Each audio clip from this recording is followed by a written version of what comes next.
আমরা সবাই জানি পৃথিবীতে যত প্রাণী আছে তাদের মধ্যে মানুষ সবচেয়ে প্রভাবশালী, কিন্তু কখনো কি ভেবে দেখেছেন যদি একদিন হঠাৎ করে পৃথিবী থেকে মানুষের অস্তিত্ব মুছে যায় তাহলে কি হবে? আমাদের তৈরি শহর, আকাশ ছোঁয়া ভবন, রাস্তা, গাড়ি আর আধুনিক প্রযুক্তির কি পরিণতি হবে? প্রকৃতি কি আবার সবকিছু নিজের দখলে নিয়ে নেবে? পৃথিবীতে কি আবার বরফ যুগ ফিরে আসতে পারে? আর কোটি কোটি বছর পরে কি অন্য কোনো প্রাণী মানুষের জায়গা দখল করবে? শুনতে অবিশ্বাস্য লাগলেও বিজ্ঞানীরা বহু বছর ধরে এই বিষয় নিয়ে গবেষণা করেছেন। আজকের ভিডিওতে আমরা সেই গবেষণার ভিত্তিতেই জানব, মানুষ যদি একদিন পৃথিবী থেকে সম্পূর্ণভাবে হারিয়ে যায় তাহলে পৃথিবীর ভবিষ্যৎ আসলে কেমন হতে পারে। তো চলুন শুরু করা যাক। বিবর্তন এমন একটি প্রক্রিয়া যা লক্ষ লক্ষ বছর ধরে পৃথিবীকে বারবার বদলে দিয়েছে। পৃথিবীর ইতিহাসে এমন অনেক ঘটনা ঘটেছে যখন অসংখ্য প্রাণী বিলুপ্ত হয়ে গেছে। পার্মিয়ান গণবিলুপ্তিতে পৃথিবীর প্রায় 90% প্রাণী হারিয়ে গিয়েছিল। আবার ক্রিটেসিয়াস যুগের শেষে ডাইনোসরও পৃথিবী থেকে সম্পূর্ণ বিলুপ্ত হয়ে যায়। কিন্তু এত বড় বিপর্যয়ের পরেও পৃথিবীতে জীবন থেমে থাকেনি। প্রকৃতি আবার নিজেকে গুছিয়ে নিয়েছে, নতুন প্রাণীর আবির্ভাব হয়েছে। আজকের পৃথিবী অবশ্য আগের মতো নয়, কারণ মানুষ শুধু পৃথিবীতে বাসই করছে না, বরং পুরো গ্রহের ওপর বিশাল প্রভাব ফেলেছে। বন কেটে শহর তৈরি করেছে, রাস্তা বানিয়েছে, আধুনিক প্রযুক্তি গড়ে তুলেছে। কিন্তু এর ফলেই বেড়েছে দূষণ, কমেছে বনভূমি এবং বদলে যাচ্ছে পৃথিবীর জলবায়ু। একবার ভাবুন, একদিন হঠাৎ করেই পৃথিবী থেকে সব মানুষ হারিয়ে গেল। রাস্তাঘাট, শহর, বাড়িঘর সবকিছুই আগের মতো আছে, কিন্তু সেগুলো ব্যবহার করার মতো একজনও মানুষও নেই। বিজ্ঞানীদের মতে মানুষ না থাকলে একসময় পৃথিবীতে আবার বরফ যুগ ফিরে আসতে পারে, তবে সেটা সঙ্গে সঙ্গে নয়। পৃথিবীর কক্ষপথ এবং অক্ষের স্বাভাবিক পরিবর্তনের কারণে বরফ যুগ আসতে হাজার হাজার বছর সময় লাগে। যদি মানুষ পৃথিবীতে না থাকতো তাহলে পরবর্তী বরফ যুগ সম্ভবত আগামী 20,000 থেকে 50,000 বছরের মধ্যেই শুরু হতো। কিন্তু মানুষের ছেড়ে যাওয়া বিপুল পরিমাণ কার্বন ডাই অক্সাইড এবং অন্যান্য গ্রিন হাউস গ্যাসের কারণে পৃথিবী আরও উষ্ণ হয়ে উঠেছে। তাই অনেক বিজ্ঞানীর ধারণা সেই বরফ যুগ এখন হয়তো আরও অনেক দেরিতে আসবে, তবে তার আগে পৃথিবীতে শুরু হবে আরও বড় পরিবর্তন। মানুষের তৈরি প্রায় সব প্রযুক্তি মানুষের ওপর নির্ভরশীল। বিদ্যুৎ কেন্দ্র, আধুনিক ভবন কিংবা অন্যান্য অবকাঠামো নিয়মিত রক্ষণাবেক্ষণ ছাড়া বেশি দিন টিকে থাকতে পারে না। সবচেয়ে বড় উদ্বেগের বিষয় হলো পারমাণবিক বিদ্যুৎ কেন্দ্র। প্রথম কয়েক ঘন্টা বা কয়েকদিন অনেক ব্যবস্থা সক্রিয়ভাবে চললেও পরে বিদ্যুৎ সরবরাহ বন্ধ হয়ে যাবে, ব্যাকআপ সিস্টেম কাজ করা বন্ধ করবে। ফলে কিছু পারমাণবিক বিদ্যুৎ কেন্দ্রে বড় ধরনের দুর্ঘটনা ঘটার সম্ভাবনা তৈরি হবে। অন্যদিকে বিমানবন্দরে হাজার হাজার বিমান ধীরে ধীরে পরিত্যক্ত হয়ে পড়বে।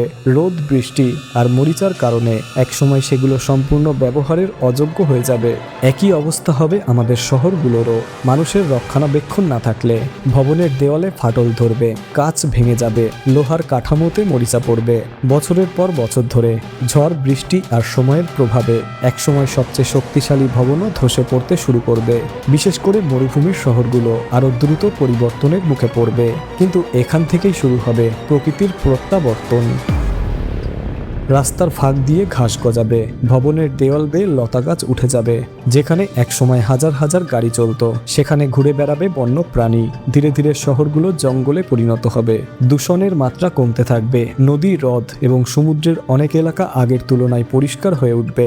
মানুষের কারণে যেসব প্রাণী নিজেদের আবাসস্থল হারিয়েছিল তারা আবার নতুন করে ছড়িয়ে পড়ার সুযোগ পাবে।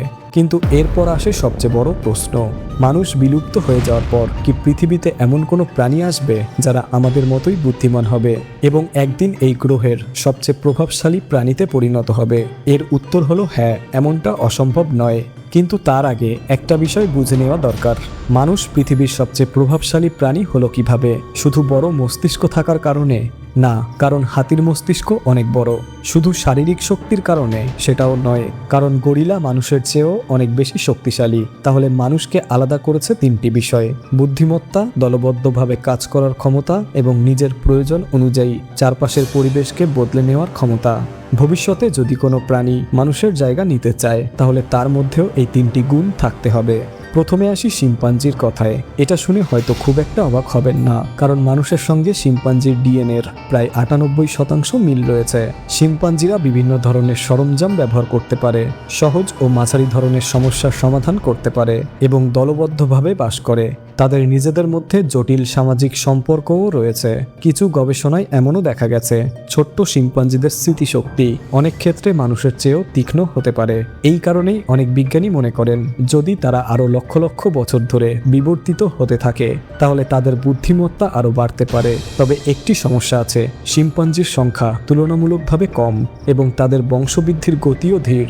তাই অনেক বিজ্ঞানীর মতে ভবিষ্যতে সবচেয়ে প্রভাবশালী প্রাণী হয়তো শিম্পাঞ্জি নাও হতে পারে। এবার আসি কাকের কথায়। হ্যাঁ, সাধারণ দেখতে এই কালো পাখিগুলো আসলে অবিশ্বাস্য রকম বুদ্ধিমান। গবেষণায় দেখা গেছে কাক জটিল সমস্যার সমাধান করতে পারে, ভবিষ্যতের জন্য পরিকল্পনা করতে পারে এবং প্রয়োজন হলে নিজেরাই সরঞ্জাম তৈরি করে ব্যবহার করতে পারে। শুধু তাই নয়, তারা মানুষের মুখ পর্যন্ত মনে রাখতে পারে। ছোটবেলায় আমরা সবাই তৃষ্ণার্ত কাকের গল্প শুনেছি। মজার বিষয় হলো বাস্তবেও বিজ্ঞানীদের পরীক্ষায় কাক পরিস্থিতি বুঝে নতুন উপায় বার করার ক্ষমতা দেখিয়েছে। এই কারণেই অনেক বিজ্ঞানী মনে করেন ভবিষ্যতে কাক পৃথিবীর অন্যতম বুদ্ধিমান প্রাণীতে পরিণত হতে পারে। এবার আসি অক্টোপাসের কথায়। বিজ্ঞানীরা অক্টোপাসকে পৃথিবীর সবচেয়ে রহস্যময় এবং বুদ্ধিমান প্রাণীদের একটি বলে মনে করেন। তাদের রয়েছে 3টি হৃৎপিণ্ড আর তাদের স্নায়ুতন্ত্রের একটি বড় অংশ শুধু মস্তিষ্কেই নয় 8টি বাহুতেও ছড়িয়ে রয়েছে। গবেষণায় দেখা গেছে তারা তালা খুলতে পারে, জটিল পথ খুঁজে বার করতে পারে এবং বিভিন্ন সমস্যার সমাধানও করতে পারে। তবে তাদের সবচেয়ে বড় সীমাবদ্ধতা হলো বেশিরভাগ অক্টোপাসের জীবনকাল খুব কম, ফলে এক প্রজন্ম যা শেখে তা পরবর্তী প্রজন্মের কাছে পুরোপুরি পৌঁছে দিতে পারে না। আর উন্নত সভ্যতা গড়ে তুলতে হলে প্রজন্মের পর প্রজন্ম ধরে জ্ঞান জমা হওয়া অত্যন্ত গুরুত্বপূর্ণ। এবার আসি পিঁপড়ের কথায়। প্রথমে শুনতে একটু অবাক লাগলেও একবার ভাবুন, পিঁপড়েরা কোটি কোটি বছর ধরে পৃথিবীতে সফলভাবে টিকে আছে। তাদের রয়েছে নিজেদের সমাজ ব্যবস্থা, নিজেদের যোগাযোগ ব্যবস্থা এবং অত্যন্ত সংগঠিত জীবন। আর হয়তো এটা শুনে আপনি আরও অবাক হবেন, পিঁপড়ের কিছু প্রজাতি ছত্রাক চাষও করে, যেটাকে তারা খাবার হিসাবে ব্যবহার করে। এই কারণেই অনেক বিজ্ঞানী পিঁপড়েকে পৃথিবীর সবচেয়ে সফল প্রাণীগুলোর একটি বলে মনে করেন। তবে বিজ্ঞানীদের মতে বর্তমান অবস্থায় মানুষের জায়গা নেওয়ার সম্ভাবনা সবচেয়ে বেশি শিম্পাঞ্জি এবং অন্যান্য মানুষজাতীয় বড় বানরদের, কারণ তাদের শরীর ও মস্তিষ্কে এমন অনেক বৈশিষ্ট্য আগে থেকেই রয়েছে যা আরও উন্নত বুদ্ধিমত্তার জন্য গুরুত্বপূর্ণ। তবে একটা বিষয় মনে রাখতে হবে, বিবর্তনের এই ভবিষ্যৎ আগে থেকে নিশ্চিতভাবে বলা যায় না। কোটি কোটি বছর আগে কোনো ডাইনোসরও হয়তো ভাবতে পারেনি একদিন একটি ছোট্ট স্তন্যপায়ী প্রাণী পৃথিবীর সবচেয়ে প্রভাবশালী প্রাণীতে পরিণত হবে। তাই ভবিষ্যতে সবচেয়ে বুদ্ধিমান প্রাণী শিম্পাঞ্জি, কাক, অক্টোপাস বা পিঁপড়ে যে কেউ হতে পারে।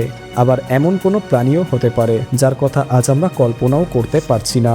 তবে একটি বিষয় নিশ্চিত, মানুষ না থাকলেও পৃথিবী থেমে যাবে না। প্রকৃতি নিজের নিয়মেই চলতে থাকবে, নতুন প্রাণী আসবে, পুরনো প্রাণী হারিয়ে যাবে, আর বিবর্তনের এই দীর্ঘ যাত্রা আগের মতোই চলতে থাকবে।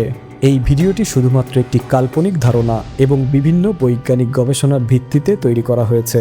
নিঃসন্দেহে মানুষ বর্তমানে পৃথিবীর সবচেয়ে বুদ্ধিমান প্রাণী, আর অনেকের মতে মানুষের পর এই পৃথিবীর ভবিষ্যৎ কেমন হবে তা নিশ্চিতভাবে বলা সম্ভব নয়। আপনার কি মনে হয়, মানুষ যদি একদিন পৃথিবী থেকে হারিয়ে যায় তাহলে ভবিষ্যতে কোন প্রাণী সবচেয়ে বুদ্ধিমান হয়ে উঠতে পারে? আপনার মতামত অবশ্যই কমেন্টে জানান। ভিডিওটি ভালো লাগলে একটি লাইক দিন, বন্ধুদের সঙ্গে শেয়ার করুন এবং এমন আরও ভিডিও দেখতে চ্যানেলটি সাবস্ক্রাইব করতে ভুলবেন না।